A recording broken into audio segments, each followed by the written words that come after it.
laki-laki itu nggak pernah datang ke sini lagi setelah itu. Saya tanya Paula aja. Tanya ke Paula, tanya siapa dia, tanya yang bersangkutan. Biar kita tidak menimbulkan fitnah, karena kalau ditanyakan ke Mbak Im fitnah nanti jadinya. Jangan. Banyak kejadian, cuma kita ambil yang intisarinya saja. Intisarinya pagar makan tanaman.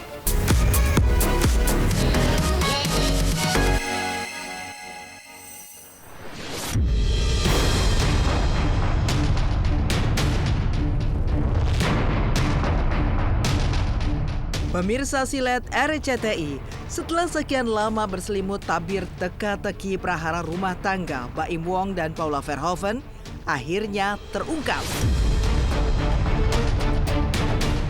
Selasa tanggal 8 Oktober 2024 kemarin, Baim pun secara resmi mengajukan permohonan cerai ke Pengadilan Agama Jakarta Selatan.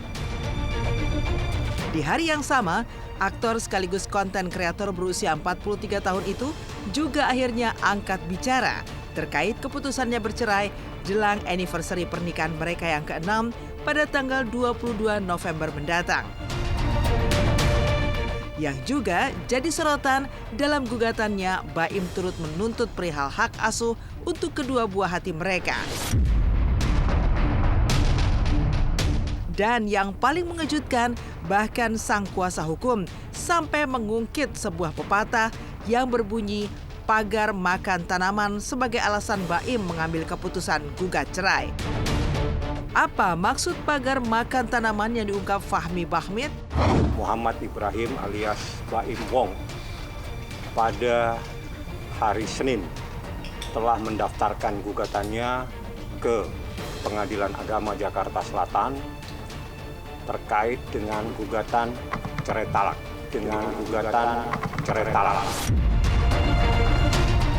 Terhadap istrinya yang bernama Paula. Apa yang menjadi persoalan? Ini saya ibaratkan pagar makan tanaman. Pagar makan tanaman. Saya sebenarnya nggak nyangka ya, maksudnya ada di momen ini. Saya itu sebenarnya menghindari. Maaf juga buat wartawan semuanya, saya kan nggak pernah menjawab. Sudah mendaftar yang namanya Muhammad Ibrahim, mengajukan permohonan izin untuk mengikrarkan talak terhadap istrinya dan agar anak itu dibawa asuhannya, itu isinya.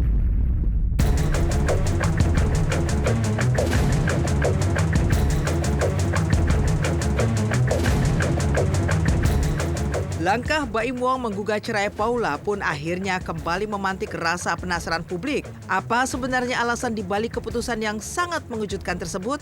Apalagi di awal disebut pagar makan tanaman. Akhirnya sambil berurai air mata, Baim pun tak kuasa saat menceritakan adanya dugaan pengkhianatan cinta yang dilakukan oleh sang istri. Bahkan, hal itu ia sebut terjadi dengan sahabat baiknya dan sudah berlangsung sejak setahun lalu, yakni bulan November 2023. Sempat berusaha memaafkan, namun nyatanya kejadian itu kembali terulang lewat telepon masuk yang diganti nama kontaknya. Bahkan permasalahan itu diketahui oleh sejumlah karyawannya.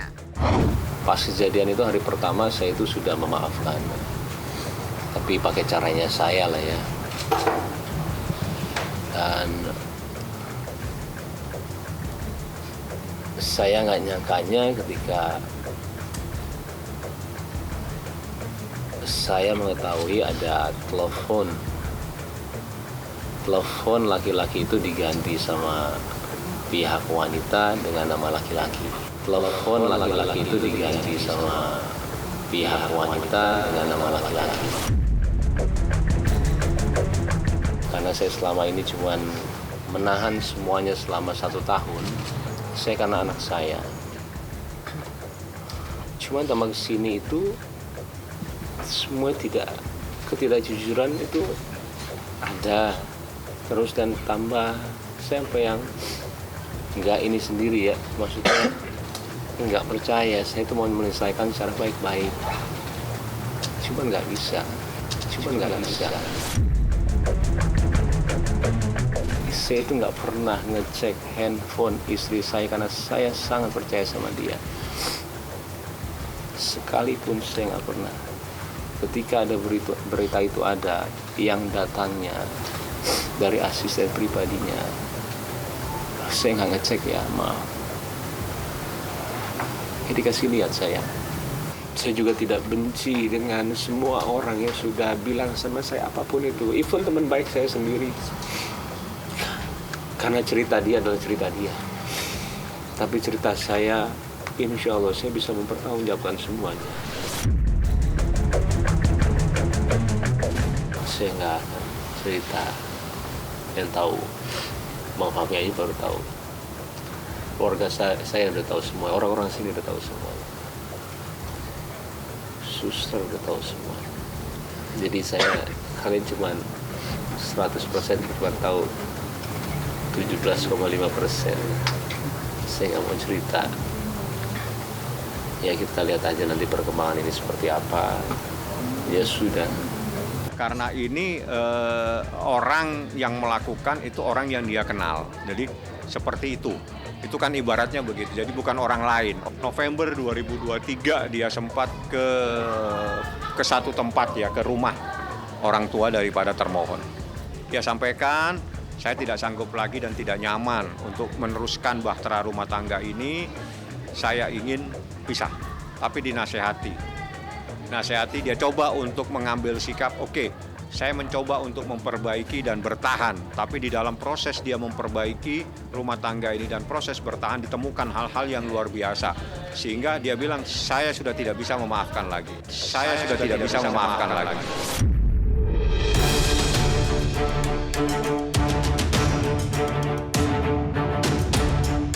Sebelumnya, sekitar bulan Juni 2024, Baim pun seolah sudah memberikan pertanda.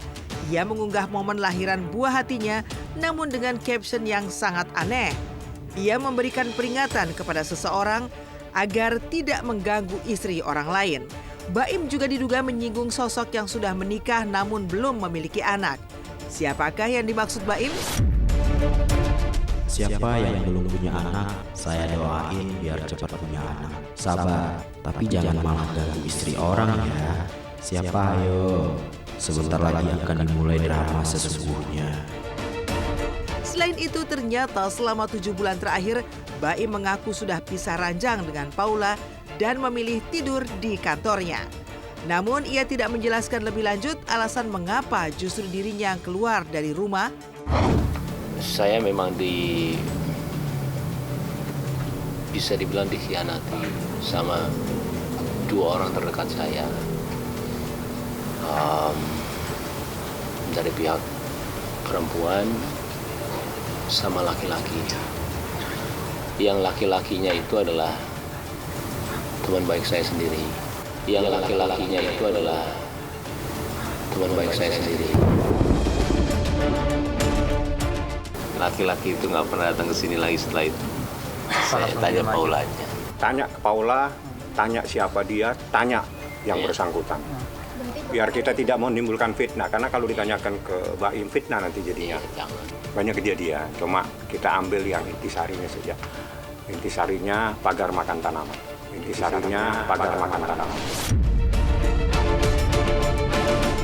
Sehingga dibilang saya tidak mau berkomunikasi, saya keluar dari tempat tinggal itu dan dia tinggal di sini. Jadi hampir 6-7 bulan.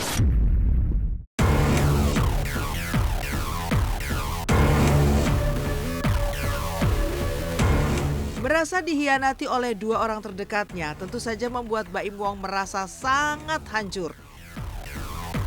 Ia bahkan mengaku sangat sulit untuk bisa memaafkan, namun berusaha tidak berpikiran negatif.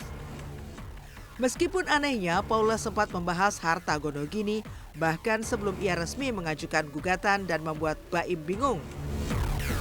Baim bahkan mengaku bahwa dirinya masih mencoba untuk menutupi dan berusaha tidak memperlihatkan perpisahan di depan anak-anak. Lantas seperti apa pakar mikroekspresi melihat tangis air mata Baim Wong saat menceritakan konflik rumah tangganya? Benarkah ia merasakan penyesalan yang sangat mendalam? Berat sekali untuk memaafkan. Saya tidak tidak tahu mereka itu ngapain. Saya juga tidak mau suzon, cuman dari rantai semua itu, karena ini sudah 1 tahun ketidakjujuran itu ada. Saya sendiri juga kadang-kadang suka nggak percaya, jangankan kalian. Saya aja nggak percaya apa yang terjadi sama saya. Saya aja nggak percaya apa yang terjadi sama saya. Ketika pembicaraan, maaf banget, harta gono gini itu ada sebelum kita perceraian. Saya juga menanyakan, buat apa membicarakan harta gono gini? Kan kita belum cerai. 1 bulan itu saya tidurin anak mungkin jam 9, jam 10 saya nungguin dia tidur, saya keluar. Sebulan penuh saya begitu. Sampai ada satu yang saya nggak bisa cerita kejadiannya, saya tidak mau lagi. Saya bilang sama dia, saya nggak mau komunikasi lagi, saya nggak mau ini, nggak mau ketemu kamu apa. Buat saya sudah selesai. Kalau buat saya apa yang ditampilkan Mbak Im itu memang real ya. Memang dia terlihat ada ekspresi tarikan wajah sedih. Terlihat dari, memang Mbak Im memang menampilkan benar-benar tarikan wajah sedih gitu ya. Ketika dia bagian bibir yang arah ke bawah kayak gitu. Terus dalam beberapa kondisi dia membasahi bibir itu menampakkan ketika dia nervous, dan ada ketika dia mengejangkan, menipiskan bibir, itu ekspresi ketika dia marah sebetulnya. Nah, gabungan dari marah dan sedih itu akan menimbulkan perasaan marah, sedih, dan agak jijik gitu ya. Disgust itu gabungannya remorse atau perasaan menyesal sebetulnya. Nangis itu adalah ekspresi emosional dia gitu, jelas. Artinya mereka pemikiran mereka cukup dalam tentang hal itu, nggak mudah untuk ngomong cerai.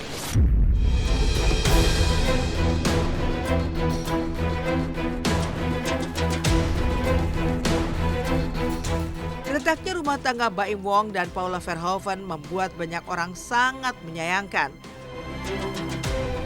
Keputusan untuk cerai pun akhirnya Baim tempuh setelah melalui pertimbangan. Tak hanya meminta saran kepada ayahnya, Baim juga mendatangi sang mertua atau orang tua Paula untuk bicara dari hati ke hati. Lantas benarkah keluarga Baim merasa sangat sakit hati dengan dugaan pengkhianatan cinta yang dilakukan oleh Paula? Bahkan sampai memblokir sosial media Paula karena tak ingin terpancing amarah? Saya ke keluarga saya tanya harus gimana, ini begini. Mereka bilang selesaikan. Dan juga saya nanya sama ayah saya. Ayah saya bilang selesaikan. Mau bukti apa lagi Baim? Saya datang ke orang tua dia. Dan saya udah bilang kalau saya dulu sudah tidak bisa. Tapi akhirnya saya coba lagi. Saya bilang sama dia terakhir.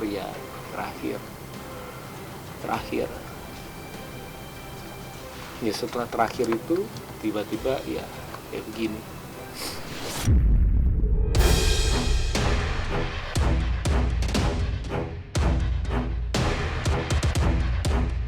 Sejak menikah di bulan November 2018 silam, Baim Wong dan Paula Verhoeven dikenal sebagai pasangan yang selalu harmonis.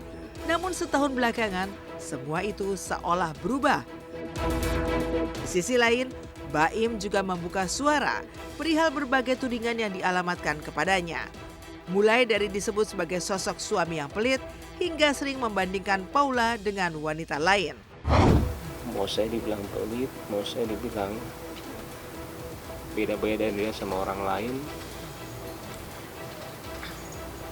mau apapun itu saya nggak apa-apa. Itu istri saya sendiri, saya juga sampai bingung. Saya nggak pernah bilang pelit sama orang seumur hidup saya. Kalau saya pelit, bagaimana mungkin saya menafkahi keluarga dia? Tanggungannya itu ada di saya. Adiknya kita pekerjakan di sini. Adik yang satu lagi juga saya menyiasati untuk buat YouTube tanpa saya mengambil uangnya sama sekali. Saya lebih kayak menghidupkan, ayo Berarti orang tuanya pun tiap bulan saya kasih melebihi dengan orang tua saya. Kalau kalian mau tahu semua di sini, uang saya itu masuk perusahaan. Tapi uangnya Paula itu punya dia. Saya nggak ambil 1 rupiah pun uang dia.